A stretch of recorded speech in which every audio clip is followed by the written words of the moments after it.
What if the secrets to building wealth were already known nearly 100 years ago, and they are still just as powerful today? In this video, we're breaking down The Richest Man in Babylon by George S. Clason, a timeless classic that uses simple stories set in ancient Babylon to teach lessons about money, saving, and financial freedom. There's no jargon, no complicated math, just principles that work. Published way back in 1926, The Richest Man in Babylon isn't your typical finance book. Instead of charts and formulas, Clason uses short parables, almost like fables, to explain how ordinary people can build wealth over time. The setting is ancient Babylon, which was once the richest city in the world. And according to the book, its wealth wasn't an accident. It came from simple habits that were practiced consistently.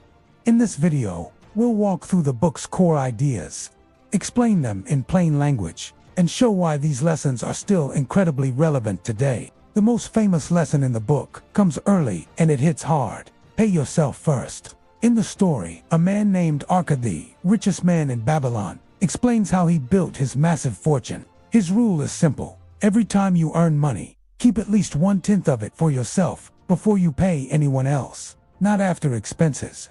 Not if there's something left over. First. This saved portion isn't meant to be spent, it's meant to be planted.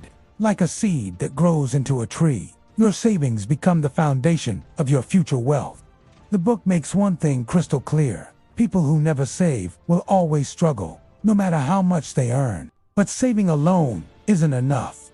If you save without any discipline, that money can still slip right through your fingers. This brings us to the next lesson, which is all about controlling your lifestyle. Clason points out a universal truth. Our expenses always seem to rise to match our income, lest we actively control them. Many people confuse necessary expenses with desired expenses, and that's where the trouble begins. The book encourages readers to live below their means, not above them. This doesn't mean you have to live miserably. It just means choosing wisely and avoiding the unnecessary spending that delays your long-term goals. True wealth, the book argues, isn't about how much you earn, it's about how much you keep. So, once you're saving consistently and you've got your expenses under control, the next question becomes obvious. What should you do with the money you've saved? Arcad teaches that saved money should be put to work. Money that just sits idle doesn't grow. But money that is invested wisely can multiply. The book emphasizes the importance of investing in opportunities that generate income while also being cautious about risk. One key warning appears again and again. Never invest in something you don't understand. And never trust your money to people who lack experience.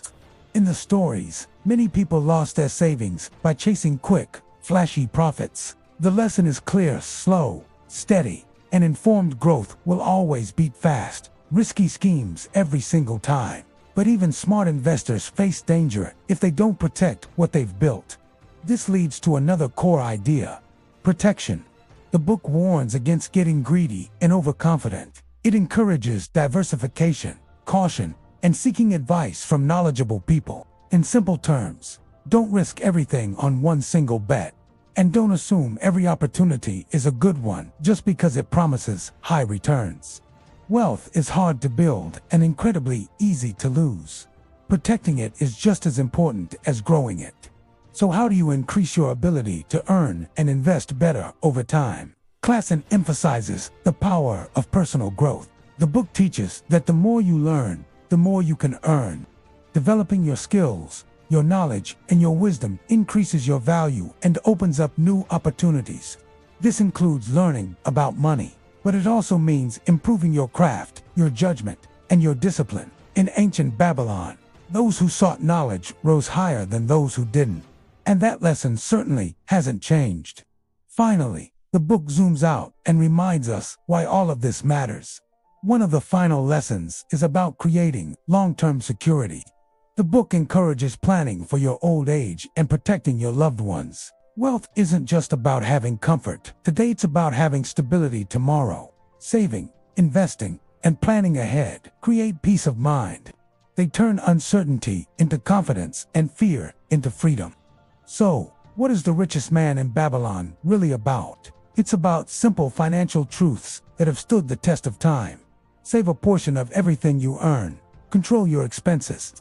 Invest wisely. Protect your wealth. Keep learning. And plan for the future. These principles are ancient, but they're absolutely timeless. And that's why this book continues to influence readers nearly a century after it was written. If you found this summary helpful, the full book is absolutely worth reading. Its short stories make these lessons even more memorable and practical. You'll find an Amazon link to The Richest Man in Babylon in the description below. I highly recommend you pick up a copy and start applying these powerful principles for yourself. Thanks for watching, and I'll see you in the next video.